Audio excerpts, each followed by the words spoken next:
The Mesozoic was a beautiful nightmare, and the sleep paralysis demons of that nightmarish realm were the Megatheropods, bipedal dinosaurs closely related to birds, but larger than African elephants. This elite group includes familiar names like Tyrannosaurus, Spinosaurus, and Carcharodontosaurus, each with unique adaptations that made them apex predators, terrifyingly alien to us humans. While other beasts like cebicids, giant bears, and hyenas were fearsome in their own right, none could even come close to matching the Megatheropods. But among the most formidable theropods ever to walk the earth, only one could truly claim the crown as the largest of them all. What was that creature? How massive could it really get? And what does its size reveal about its ancient ecosystem? Megatheropods are typically defined as theropod dinosaurs with a maximum mature mass of 5,000 kilograms or more. A 2024 study by Jordan Mallon and Dave Hone indicated that at least one megatheropod, the bone crusher T-Rex, could weigh up to 15,000 kilograms, 3 times the baseline. But there's a catch. Let's unpack that before we dive into the candidates for the largest theropod of all time. The study examined populations of modern American alligators to understand the distribution of sizes among fully grown adults, and they applied their findings to Tyrannosaurus. They concluded that the largest Tyrannosaurus ever, as in the hypothetical heaviest individual, would have been about 70% larger than their estimates for Scotty, putting it at 15 meters and 15 tons.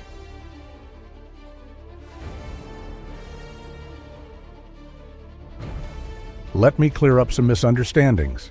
The study does not claim that we've found a Tyrannosaurus of that size. It's not upgrading a specimen we already have. It is a speculative statistical projection of what the largest individual might have been, and the same method would apply to every other dinosaur. Take the largest specimen we have for a given species, increase its mass by 70%, and you've got your hypothetical maximum. However, are alligators the best histological comparison? Perhaps birds are a better analogy, as they typically experience heterochrony like Tyrannosaurus, growing rapidly for a defined period before leveling off for the rest of their lives. Birds are also more closely related to theropods than crocodilians, which have very high growth plasticity and may exhibit wider intraspecific size variation than most dinosaurs, although crocodilians are far larger than modern birds, which could support their case. Food availability also heavily influences growth strategies. If a given theropod has easier access to calories than another, it will be easier for it to become huge, so certain populations may have a higher average size than others. We must acknowledge there are also some interesting scaling factors involved with this paper. For one, they use femur allometry to define Scotty's body mass, which results in a mass of 8.8 tons. That's a bit lower than the much more precise and accurate volumetric methods, which typically yield over 10 tons for the same specimen. More accurate methods would give you over 18 tons for the 15-meter maximum, assuming Scotty is the largest specimen we have, which, thanks to information uncovered about Kopay in the past year, appears not to be the case. Now let's take a moment to breathe.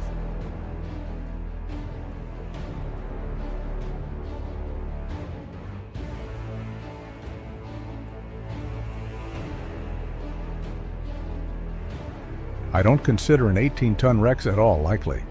I'm also not dismissing the paper, which was carried out by Tyrannosaur experts. I'm addressing sensational media claims that drastically misinterpreted what the paper said and spouted off nonsense about T-Rex getting a size upgrade.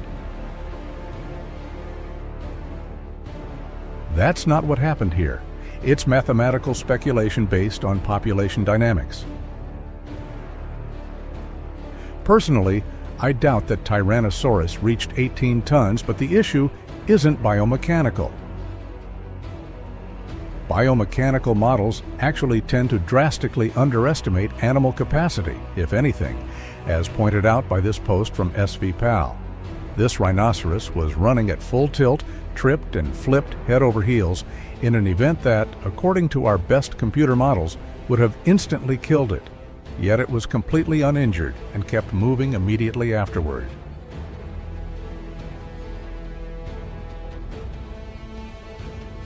The idea that the specimens of Tyrannosaurus we've already discovered have hit an arbitrary mass ceiling for bipeds is every bit as speculative as the 18-ton Rex itself.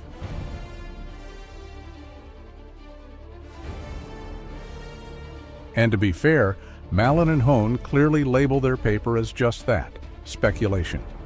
Now let's do a reality check. Here are the contenders for the largest theropod based on maximum-sized fossils.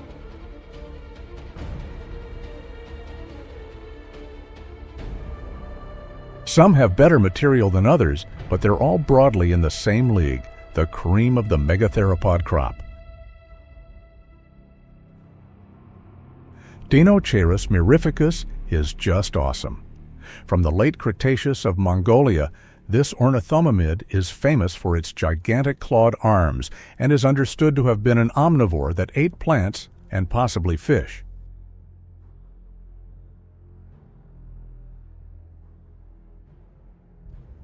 A 2019 estimate put one specimen, IGM 100127, at 12 meters in length and 7 tons in total mass, larger than most bull African elephants, represented here by Jerry. The same 2019 book also mentioned a meter-long ulna from Mongolia, and if the ulna belonged to Deinocheirus, it would represent a 16-ton individual. However, Molina Perez and Larramendi stress that they do not endorse such an identification and consider it highly unlikely, pointing out that it may be a different theropod's long bone or even belong to a hadrosaur. But sketchy fragments aside, Deinocheirus is no pushover. Pteranodon tubatensis is another giant.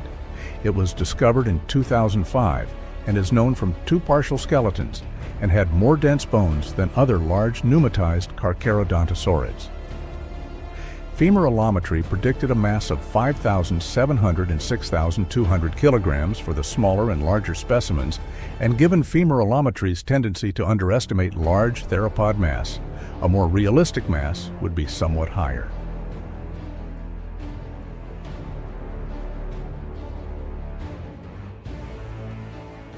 Mophosaurus rosei is an interesting one. Femorallometry gives its 3 decently complete specimens between 3 and 4 tons, which for a Carcharodontosaurid that could reach nearly 12.5 meters in body length is frankly ridiculous.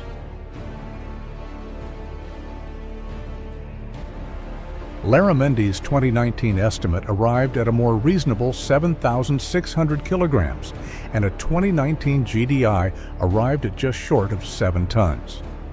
Another specimen, 108.145, is a fragment of a pubic shaft whose minimum preserved circumference is about 10% wider than the minimum preserved circumference in the Giganotosaurus holotype.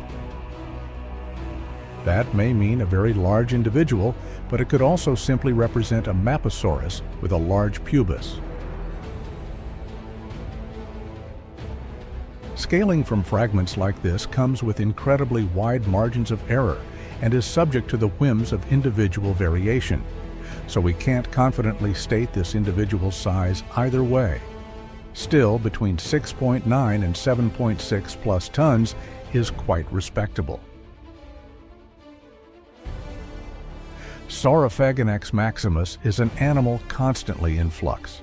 I recommend you check out my recent video on this subject for a detailed look, but for now, just know that there are multiple specimens in the 5-ton range with one fragmentary giant that could reach far greater sizes. The specimens are currently under study, so keep an eye out for further publication. For Spinosaurus, we're not even sure what that word really means anymore.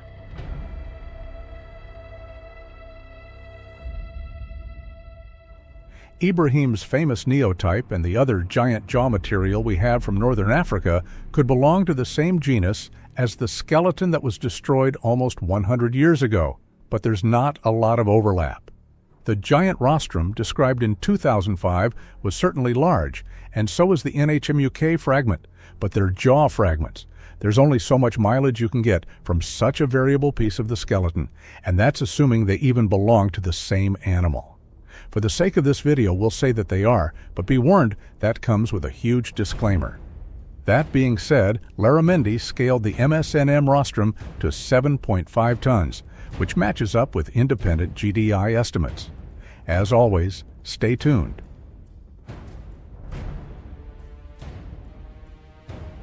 Carcharodontosaurus saharicus is an absolutely beautiful animal, despite only being known from partial skulls, in addition to limited postcranial material that was blown to bits. Carcharodontosaurus lived in northern Africa as well, and likely preyed on the medium-sized sauropods in the area. Given the terrible material available, any mass estimates are highly speculative, although the description of the more complete Myraxes in 2022 gave us a better idea of what it may have looked like. 2019 estimates put SGMDN 1 at 7.8 tons, and the Jagged Fang Design's 3D model is around 8.2 tons. Anywhere in that range should be a reasonable estimate.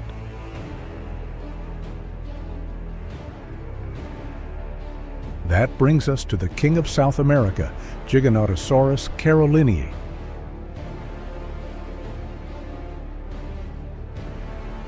Discovered in the 1990s and only loosely described, we don't know nearly as much as we think we do about this enormous Carcharodontosaurid, although its description does mention that it had a highly mobile neck, allowing it to bite prey using a wide range of motion. Despite being relatively complete, it lacks a detailed osteology in the literature, so we have to fill in a lot of unnecessary gaps from close relatives. Paleontology student Dan Folks recently estimated the Giga holotype at a little over 8.4 tons and 12.7 meters long, which is the biggest on our list so far, known from a mostly complete individual. Another isolated dentary may be considerably larger, up to 10.2 tons, but dentary scaling is extremely iffy, even for fragments. To put it into perspective, the T-Rex stans dentaries are about as different from one another in overall length as these two Giganotosaurus specimens are. While a giant giga is certainly possible, it's not something to take as a fact given the scant material. Speaking of scant material, let's take a quick look at Tyrannosaurus macrinsis.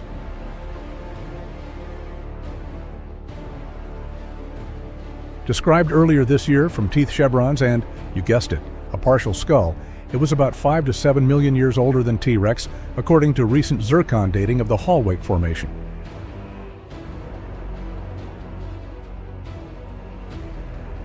There's not a lot to scale off of, but it seems like it's on the smaller side for Tyrannosaurus, with most estimates based on all of the skull material arriving between 7 and 9 metric tons.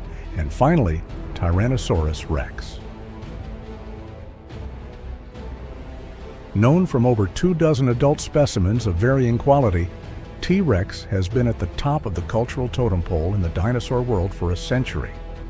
As a consequence of its long exposure to the public view and high concentration of specimens, it's very well studied. We owe a great deal of our understanding of megatheropod biomechanics and disease to the elderly Sioux, whose recent volumetric estimates put it just over 10 tons, and the iconic Stan, around 8.3 tons, has been reproduced in cast form at museums all over the globe. Scotty is even larger than Sioux at about 10.4 tons, despite being 5 or 6 years younger. Then, of course, there's the less complete cope, which is known from quite a lot of material, but doesn't have all of it publicly measured or photographed. I've spoken quite a bit with Bucky Derflinger, its discoverer, about this titanic specimen. At between 30 and 32 years old, Cope is the oldest Rex known, and based on the measurements of the maxilla and appendicular material we do have, seems to be notably larger than Sioux or Scotty. More data is emerging soon about Cope, and although I cannot yet share specific measurements, its dorsal vertebrae are confirmed to be the largest rex dorsals ever measured, which removes much of the uncertainty associated with skull and long bone scaling. So, based on the bones we have and using max-size specimens, Tyrannosaurus would appear to be the most massive theropod, and by extension, the largest terrestrial predator known to science. However, there are several factors that confound these results. T-Rex has a huge sample size of specimens compared to other megatheropods, and some of those rivals, such as Giganotosaurus, are already comparable to some medium-large rexes with just one good specimen. If we'd found 30 gigas, perhaps one of them would be cope size or bigger. Alternatively, we may have found larger giga individuals and others were smaller. We don't have enough well-studied specimens of any megatheropod to establish a statistically significant average mass, and the whole 70% larger thing applies to all of them, not just Tyrannosaurus. The odds that we've found the biggest individual of any species is next to zero.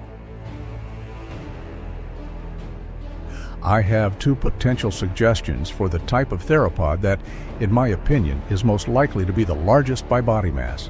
And no, Tyrannosaurus is not my club. Sure, it's the biggest based on what we have right now, but ecologically, there are more probable candidates. The first is Spinosaurus, or rather, a big Spinosaurus. Don't write it off. I'm not suggesting that Jurassic Park 3 was anywhere close to getting it right. Just think about this with me.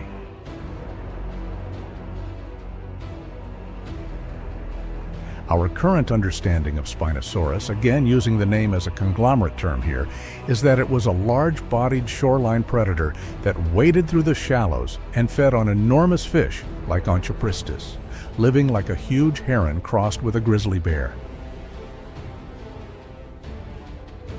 Calling it a land predator is a bit of a stretch, though. This is a lifestyle that gravitationally would be easier on the body given the amount of time spent in water, so it would be easier to support high body masses. It's also less dangerous than how Tyrannosaurus or Giganotosaurus lived. It was catching and eating high-protein, low-risk fish. Instead of hunting down spiked tanks its own size or taking on stomp-happy sauropods, it gets huge and fat from fishing all day, its mass fluctuating with the flow of prey. While we do not have evidence for a Spinosaurus bigger than T-Rex, I would not be surprised if it existed just based on its lifestyle.